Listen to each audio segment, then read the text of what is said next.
नमस्कार। आज आमे एक बहुत गुरुत्वपूर्ण विषय रे कथा हेबा भारतर राष्ट्रपति। नमस्कार। हाँ, ए पदवी जहाको आमे साधारण रे कहू देशर प्रथम नागरिक किंबा संविधानर रक्षक। एकदम। किंतु एहार जो गभीरता जो भूमिका अछि ताहा एही दुईटी वाक्यठारु बहुत बेसी। सत कथा। माने देखिबाकू गेले प्रधानमंत्री और मंत्री परिषद ही देश चलांती। हाँ, दैनंदिन शासनता से माने ही करंती। किंतु राष्ट्रपति को भूमिका भी किछि कम नुहे। आज आमे जो उत्सव देखुचे सेथिरे ई विषय रे बहुत भल भाबे कुहा जाइछि।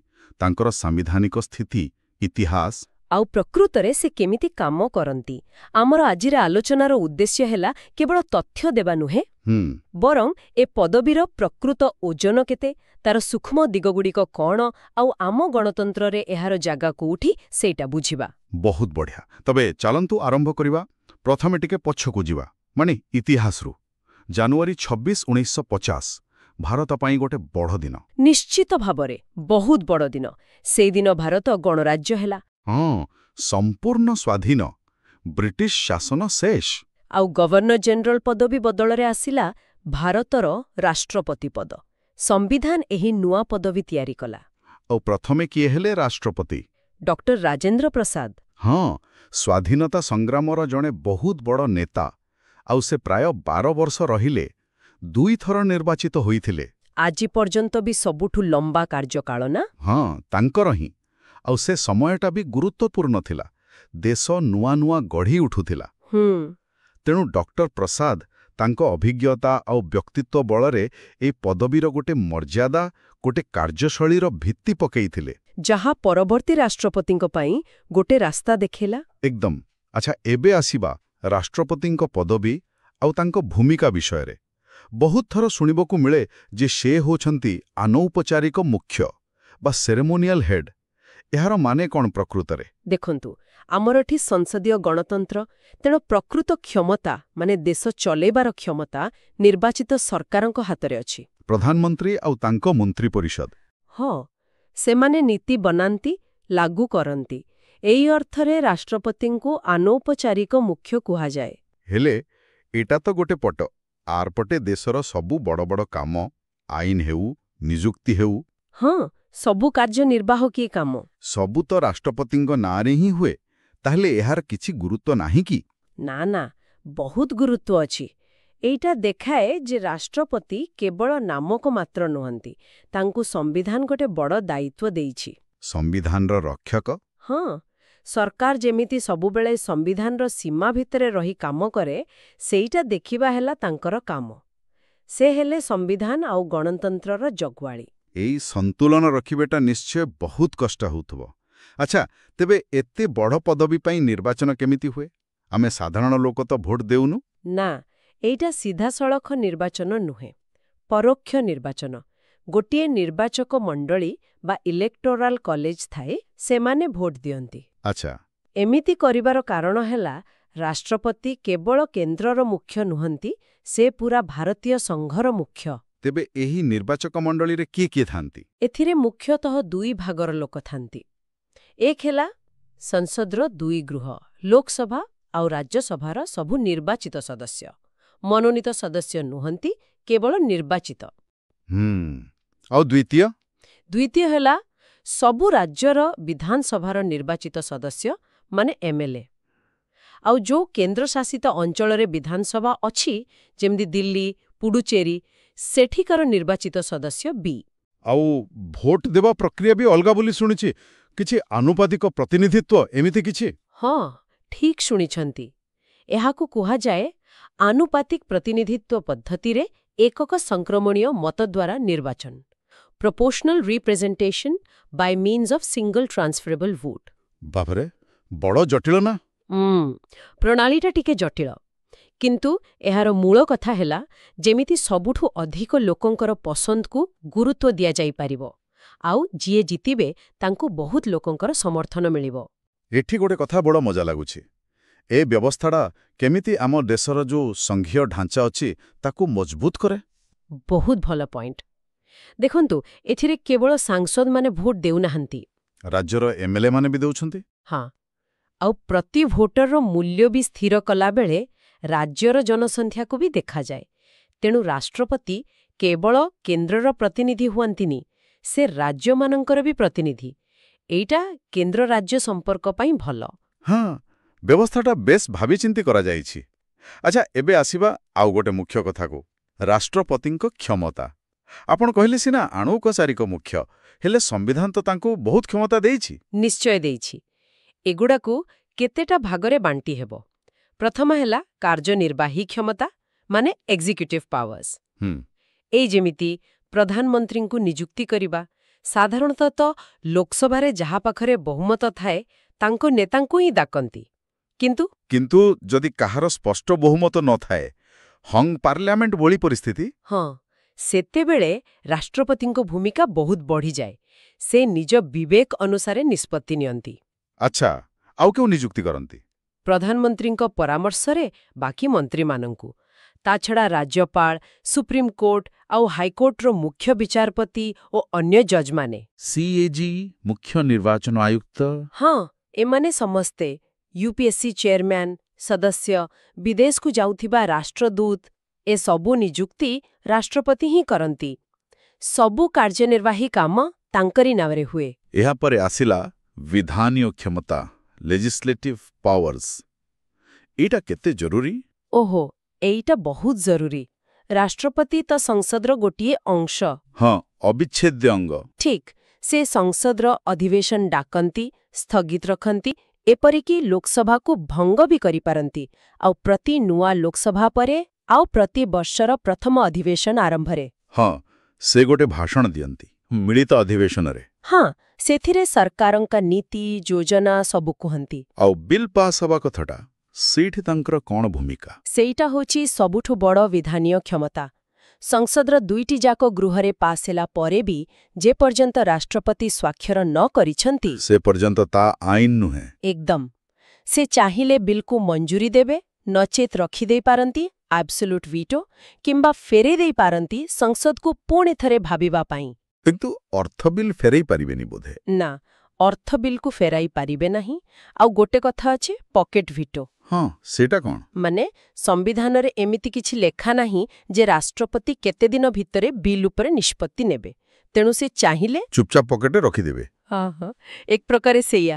ମାନେ କୌଣସି କାର୍ଯ୍ୟାନୁଷ୍ଠାନ ନ ନେଇ ଅନିର୍ଦ୍ଦିଷ୍ଟ କାଳ ପାଇଁ ରଖିଦେଇ ପାରନ୍ତି। ଏହାର ବ୍ୟବହାର କମ୍ ହୋଇଛି, କିନ୍ତୁ ଏହା ଗୋଟେ ବଡ଼ ଶକ୍ତି। ବୁଝିଲି। ଏହାପରେ ଆସୁଛି ନ୍ୟାୟିକ କ୍ଷମତା, ଜୁଡିସିଆଲ ପାୱାର୍ସ। ଏଥିରେ ମୁଖିଆ ହେଲା କ୍ଷମା ଦେବା ଶକ୍ତି। ହଁ, ଧାରା 72। ସମ୍ବିଧାନ ଏହି ଅଧିକାର ରାଷ୍ଟ୍ରପତିଙ୍କୁ ଦେଇଛି। କୌଣସି ଅପରାଧ ପାଇଁ ଦଣ୍ଡ ପାଇଥିବା ଲୋକର ଦଣ୍ଡକୁ ସେ କ୍ଷମା କରିପାରିବେ, ପାର୍ଡନ। କିମ୍ବା କମ୍ କରିପାରିବେ? ହଁ, ଦଣ୍ଡ କମ୍ କରିପାରିବେ, କମ୍ୟୁଟେସନ, ଦଣ୍ଡର ପ୍ରକୃତି ବଦଳାଇ ପାରିବେ, ରେମିସନ, କିଛି ସମୟ ପାଇଁ ସ୍ଥଗିତ ରଖିପାରିବେ, ରିପ୍ରାଇଭ୍, କିମ୍ବା ବିଶେଷ କାରଣରୁ ଦଣ୍ଡ ହାଲକା କରିପାରିବେ, ରେସ୍ପାଇଟ୍। ଖାସ୍ କରି ମୃତ୍ୟୁଦଣ୍ଡ ମାମଲାରେ ଏହାର ବହୁତ ଗୁରୁତ୍ୱ। ନିଶ୍ଚୟ, ସେଇଟା ଶେଷ ଆଶା। ଏଇଟା ଆମ ନ୍ୟାୟ ବ୍ୟବସ୍ଥାର ଗୋଟେ ମାନବିକ ଦିଗ ଯୋଡ଼େ। ଆଉ ଶେଷରେ ଯୋଉଟାକୁ ନେଇ ବେଳେବେଳେ ବହୁତ ଚର୍ଚ୍ଚା ହୁଏ, ଜରୁରୀକାଳୀନ କ୍ଷମତା, ଇମର୍ଜେନ୍ସି ପାୱାର୍ସ। ହଁ, ଏଇଟା ବହୁତ ସମ୍ବେଦନଶୀଳ ବିଷୟ। ସମ୍ବିଧାନରେ 3 ପ୍ରକାରର ଜରୁରୀ ପରିସ୍ଥିତି କଥା ଅଛି। ଜାତୀୟ, ରାଜ୍ୟ ଆଉ ଆର୍ଥିକ। ହଁ, ଧାରା 352 ହେଲା ଜାତୀୟ ଜରୁରୀକାଳୀନ ପରିସ୍ଥିତି, ଯୁଦ୍ଧ, ବାହାର ଆକ୍ରମଣ କିମ୍ବା ସଶସ୍ତ୍ର ବିଦ୍ରୋହ ବେଳେ। ଧାରା 356 ହେଲା ରାଜ୍ୟରେ ରାଷ୍ଟ୍ରପତି ଶାସନ, ଯଦି ରାଜ୍ୟ ସରକାର ସାମ୍ବିଧାନିକ ଭାବେ ଚାଲିପାରୁନି। ଆଉ ଧାରା 360 ହେଲା ଆର୍ଥିକ ଜରୁରୀକାଳୀନ ପରିସ୍ଥିତି, ଯଦି ଦେଶର ଆର୍ଥିକ ସ୍ଥିତି ବହୁତ ଖରାପ। ଏହି ସମୟରେ ରାଷ୍ଟ୍ରପତିଙ୍କ ରୋଲ୍ କ'ଣ? ଜରୁରୀ ପରିସ୍ଥିତି ଘୋଷଣା କରିବା କ୍ଷମତା ତ ରାଷ୍ଟ୍ରପତିଙ୍କର, କିନ୍ତୁ ଏଠି ଗୋଟେ ବଡ଼ କିନ୍ତୁ ଅଛି। କ'ଣ ସେଇଟା? ସେ କେବଳ କେନ୍ଦ୍ର କ୍ୟାବିନେଟ୍ର ଲିଖିତ ପରାମର୍ଶରେ ହିଁ ଏମିତି କରିପାରିବେ, ନିଜ ଇଚ୍ଛାରେ ନୁହେଁ। ଆଚ୍ଛା, ଏଇଟା କେବେଠୁ ହେଲା? 1975ରେ ଯେତେବେଳେ ଆଭ୍ୟନ୍ତରୀଣ ଜରୁରୀକାଳୀନ ପରିସ୍ଥିତି ଲାଗୁ ହେଲା, ସେତେବେଳେ ରାଷ୍ଟ୍ରପତି ଫଖରୁଦ୍ଦିନ ଅଲି ଅହମଦଙ୍କ ଭୂମିକାକୁ ନେଇ ବହୁତ କଥା ଉଠିଥିଲା। ସେଇ ଅଭିଜ୍ଞତା ପରେ 1978ରେ 44ତମ ସମ୍ବିଧାନ ସଂଶୋଧନ ହେଲା। ସେଥିରେ ଏହି ଲିଖିତ ପରାମର୍ଶ କଥାଟାକୁ ବାଧ୍ୟତାମୂଳକ କରିଦିଆଗଲା। ଏହା ଗୋଟେ ବଡ଼ ସୁରକ୍ଷା। ମାନେ ସମୟ ସହିତ ଏ କ୍ଷମତାର ପ୍ରୟୋଗରେ ବି କିଛି ସନ୍ତୁଳନ ଅଣାଯାଇଛି। ଭଲ କଥା। ଏବେ ଆସନ୍ତୁ କିଛି ମୁଖ୍ୟ ରାଷ୍ଟ୍ରପତିଙ୍କ କଥା କହିବା ଯେଉଁମାନେ ଏ ପଦକୁ ନିଜ ନିଜ ଢଙ୍ଗରେ ସଜାଇଛନ୍ତି। ଡକ୍ଟର ରାଜେନ୍ଦ୍ର ପ୍ରସାଦଙ୍କ କଥା ତ ଆମେ କହିଲେ। ତାଙ୍କ ପରେ ଆସିଲେ ଡକ୍ଟର ସର୍ବପଲ୍ଲୀ ରାଧାକୃଷ୍ଣନ। ମହାନ ଦାର୍ଶନିକ। ହଁ, ବିଶ୍ୱସ୍ତରର ଦାର୍ଶନିକ। ରାଷ୍ଟ୍ରପତି ଭବନକୁ ଗୋଟେ ବୌଦ୍ଧିକ ଗଭୀରତା ଆଣିଥିଲେ। ଆମେ ତାଙ୍କ ଜନ୍ମଦିନକୁ ଶିକ୍ଷକ ଦିବସ ରୂପେ ପାଳୁ। ତାପରେ ଡକ୍ଟର ଜାକିର ହୁସେନ, ପ୍ରଥମ ମୁସଲମାନ ରାଷ୍ଟ୍ରପତି। ହଁ, ଦେଶର ଧର୍ମନିରପେକ୍ଷତାର ଏକ ବଡ଼ ପ୍ରମାଣ। କିନ୍ତୁ ଦୁଃଖର କଥା, ସେ କାର୍ଯ୍ୟକାଳ ଭିତରେ ହିଁ ଚାଲିଗଲେ। ଆଉ ଟିକେ ଆଗକୁ ଆସିଲେ doctor APJ Abdul Kalam, missile man. ଓହୋ, ସେ ତ ସାଧାରଣ ଭାବେ ଲୋକପ୍ରିୟ ଥିଲେ। ତାଙ୍କୁ ଜନତାଙ୍କ ରାଷ୍ଟ୍ରପତି କୁହାଯାଉଥିଲା। ସାଧାରଣ ଲୋକ, ପିଲାମାନେ, ଛାତ୍ରଛାତ୍ରୀ ସମସ୍ତଙ୍କ ସହ ସହଜରେ ମିଶି ଯାଉଥିଲେ। ଏକଦମ। ତାପରେ ଆସିଲା ଆଉ ଏକ ଇତିହାସ। ପ୍ରତିଭା ପାଟିଲ, ଦେଶର ପ୍ରଥମ ମହିଳା ରାଷ୍ଟ୍ରପତି। ହଁ, ନାରୀ ସଶକ୍ତିକରଣ ଦିଗରେ ଗୋଟେ ବହୁତ ବଡ଼ ସଙ୍କେତ ଥିଲା ସେଇଟା। ଆଉ ଏବେ ବର୍ତ୍ତମାନର ରାଷ୍ଟ୍ରପତି ଶ୍ରୀମତୀ ଦ୍ରୌପଦୀ ମୁର୍ମୁ। ହଁ, ଏହା ଆହୁରି ଏକ ଯୁଗାନ୍ତକାରୀ ପଦକ୍ଷେପ। ଦେଶର ପ୍ରଥମ ଆଦିବାସୀ ମହିଳା ରାଷ୍ଟ୍ରପତି। ଏହା କେବଳ ସାଙ୍କେତିକ ନୁହେଁ ବୋଧେ। ମୋଟେ ନୁହେଁ।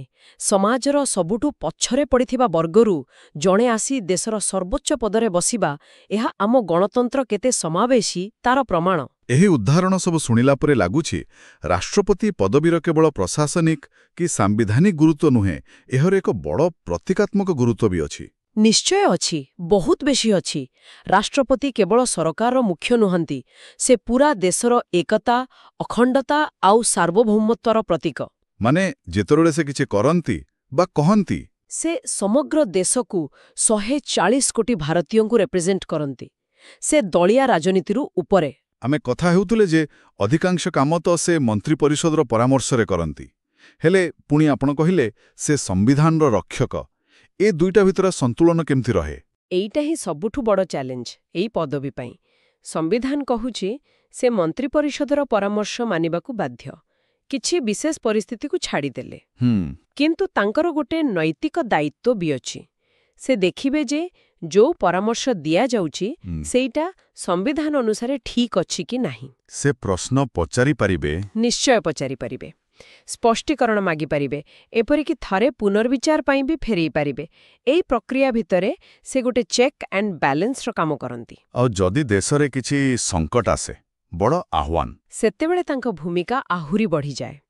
ଧରନ୍ତୁ ରାଜନୈତିକ ଅସ୍ଥିରତା ଚାଲିଛି କିମ୍ବା ସମାଜରେ କିଛି ବିବାଦ, ଏମିତି ସମୟରେ ରାଷ୍ଟ୍ରପତି ନିଜ ପଦର ମର୍ଯ୍ୟାଦା, ଅଭିଜ୍ଞତା ଆଉ ନିରପେକ୍ଷତା ବଳରେ ଲୋକଙ୍କୁ ଏକାଠି ରଖିବାରେ ସାହାଯ୍ୟ କରିପାରନ୍ତି। ହଁ, ସାହସ ଦେଇପାରନ୍ତି, ଠିକ୍ ରାସ୍ତା ଦେଖାଇ ପାରନ୍ତି, ଗୋଟେ ସ୍ଥିରତାର ପ୍ରତୀକ ଭଳି କାମ କରନ୍ତି। ତେବେ ଏସବୁ ଆଲୋଚନାରୁ ଗୋଟେ କଥା ସ୍ପଷ୍ଟ ହେଉଛି, ଆମ ଦେଶରେ କୌଣସି ଲୋକ ବା ସରକାର ସବୁଠୁ ବଡ଼ ନୁହେଁ। ନାଇଁ, ସବୁଠୁ ବଡ଼ ହେଉଛି ସମ୍ବିଧାନ। ଏକଦମ। ଆଉ ରାଷ୍ଟ୍ରପତି ପଦବୀ ଏଇ କଥାଟାକୁ ବାରମ୍ବାର ମନେ ପକାଇଦିଏ। ରାଷ୍ଟ୍ରପତି ନିଜେ ଶପଥ ନିଅନ୍ତି ସମ୍ବିଧାନର ସୁରକ୍ଷା କରିବେ, ତାକୁ ବଞ୍ଚେଇ ରଖିବେ ବୋଲି। ସେ ହେଉଛନ୍ତି ସେଇ ସର୍ବୋଚ୍ଚ ଆଇନର ଜୀବନ୍ତ ପ୍ରତୀକ। ତେବେ ଆଜି ଆମେ ଯାହା ସବୁ କଥା ହେଲେ, ତାକୁ ଯଦି ସଂକ୍ଷେପରେ କହିବା, ଭାରତର ରାଷ୍ଟ୍ରପତି ପଦବୀ କେବଳ ଗୋଟେ ଔପଚାରିକ ବା ସାଙ୍କେତିକ ପଦ ନୁହେଁ। ନୁହେଁ, ବିଲକୁଲ ନୁହେଁ। ଏହା ପଛରେ ଗଭୀର ସାମ୍ବିଧାନିକ ଦାୟିତ୍ୱ ଅଛି, ନୈତିକ କର୍ତ୍ତବ୍ୟ ଅଛି, ଆଉ ଜାତୀୟ ଏକତାର ଭାବନା ବି ଅଛି। ଏହା ରାଜନୈତିକ ଶକ୍ତି ଦେଖାଇବା ପାଇଁ ନୁହେଁ, ବରଂ ସାମ୍ବିଧାନିକ ମୂଲ୍ୟବୋଧକୁ ସୁରକ୍ଷା ଦେବା ପାଇଁ। ରାଷ୍ଟ୍ରପତି ହେଉଛନ୍ତି ସେଇ କମ୍ପାସ, ଯିଏ ଦେଖନ୍ତି ଯେ ଶାସନର ଜାହାଜ ଠିକ୍ ଦିଗରେ, ମାନେ ସମ୍ବିଧାନର ଦିଗରେ ଯାଉଛି କି ନାହିଁ। ଏ ଆଲୋଚନା ଶେଷରେ ଗୋଟିଏ କଥା ମନକୁ ଆସୁଛି, ଗୋଟେ ପ୍ରଶ୍ନ ଯାହା ଆମେ ଆଲୋଚନା କଲେ ତା ଉପରେ ଆଧାରିତ, କିନ୍ତୁ ଭବିଷ୍ୟତକୁ ଦେଖୁଛି। ହଁ, କୁହନ୍ତୁ। ଆମେ ଦେଖୁଛୁ ରାଜନୀତି ବଦଳୁଛି, ମେଣ୍ଟ ସରକାର ଆସୁଛି, ବେଳେବେଳେ କେନ୍ଦ୍ର ଆଉ ରାଜ୍ୟ ଭିତରେ ବି ମତଭେଦ ହେଉଛି। ହଁ, ଏସବୁ ତ ଚାଲିଛି। ତେବେ ଏମିତି ସ୍ଥିତିରେ ରାଷ୍ଟ୍ରପତିଙ୍କର ଅଫିସ ଭବିଷ୍ୟତରେ କେମିତି ସେ ସୂକ୍ଷ୍ମ ସନ୍ତୁଳନ ବଜାୟ ରଖିବ? ମାନେ ଗୋଟେ ପଟେ ସାମ୍ବିଧାନିକ ସୀମା, ଯୋଉଠି ସେ ନିଜ ବିବେକ ବ୍ୟବହାର କରିପାରନ୍ତି, ଆଉ ଆର ପଟେ ମନ୍ତ୍ରୀ ପରିଷଦର ପରାମର୍ଶ, ଯାହା ମାନିବାକୁ ସେ ଏକ ପ୍ରକାରେ ବାଧ୍ୟ। ଏ ଦୁଇଟା ଭିତରେ ଯୋଉ ସୂକ୍ଷ୍ମ ଆଉ ଜଟିଳ ସନ୍ତୁଳନ, ସେଇଟା କେମିତି ରହିବ? ଏହା ପ୍ରକୃତରେ ଏକ ବହୁତ ଗୁରୁତ୍ୱପୂର୍ଣ୍ଣ ଆଉ ଚିନ୍ତା କରିବା ଭଳି ପ୍ରଶ୍ନ। ଏହା ଉପରେ କ୍ରମାଗତ ଭାବେ ବିଚାର କରିବାକୁ ପଡ଼ିବ। ଆଉ ଏହାର ଉତ୍ତର ଉପରେ ହିଁ ଆମ ଗଣତନ୍ତ୍ରର ଭବିଷ୍ୟତ ବହୁତ କିଛି ନିର୍ଭର କରିବ। ଏହି ଚିନ୍ତା ସହିତ ଆମେ ଆଜିର ଆଲୋଚନା ଏଠି ଶେଷ କରୁଛୁ। ଆଶା କରୁଛୁ ରାଷ୍ଟ୍ରପତି ପଦବୀର ବିଭିନ୍ନ ଦିଗ ଉପରେ ଆମର ଏହି ବିଶ୍ଳେଷଣ ସମସ୍ତଙ୍କୁ କିଛି ନୂଆ କଥା ଜାଣିବାରେ ସାହାଯ୍ୟ କରିଥିବ। ଧନ୍ୟବାଦ। ଧନ୍ୟବାଦ।